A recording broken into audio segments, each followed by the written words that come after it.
Hey guys, guess who's back? It's Hope the Practitioner.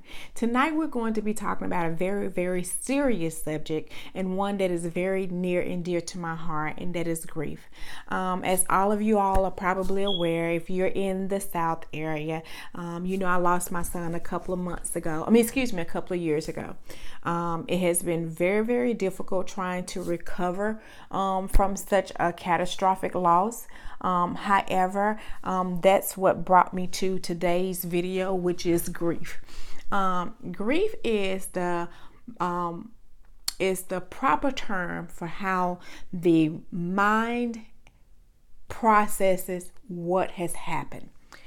Meaning, if your mind and body does not have a biofeedback mechanism, it will absolutely be almost destroyed, so to speak, or implode from inside out, because it can't handle all of the stimuli that is coming from an external source of whatever has taken place, and the internal can't meet the need of everything. So your body goes into grief. It goes into a lot of times stages. Denial. No, this couldn't have happened to me. Unbelief. No, I don't believe this.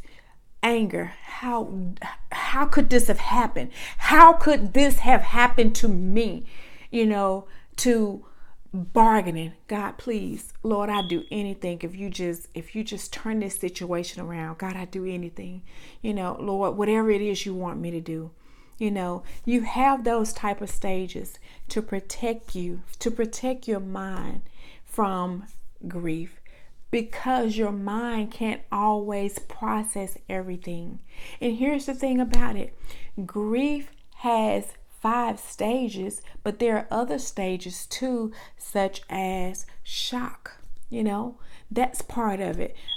Even sometimes bitterness. A lot of times when catastrophic things have happened to people, they become bitter because they feel like, God allowed this to happen to me, so why should I forgive that person? Why should I, love anyone else or open my heart to anyone else? So all of these things are real emotions that can be complicated, but they're all impacted by grief.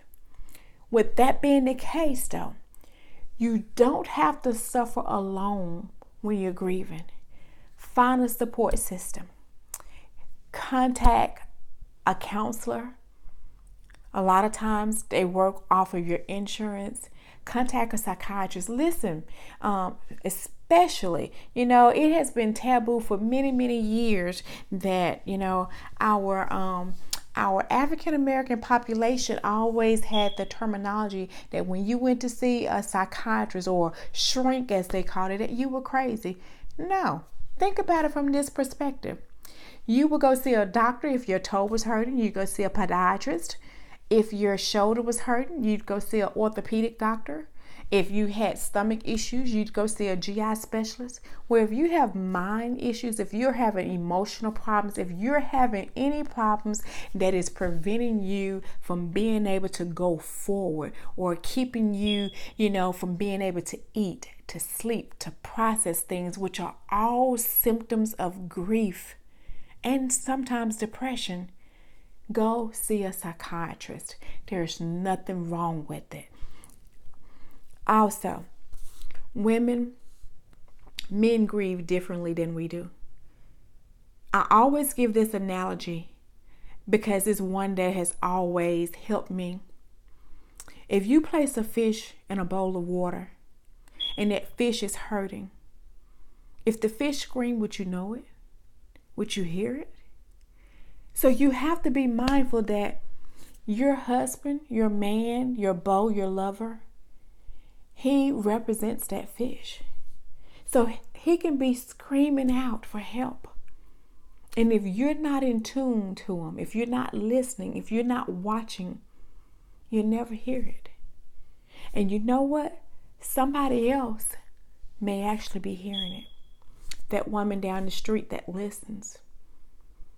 Or the lady that's at his job that he spends, all of his time around on certain projects.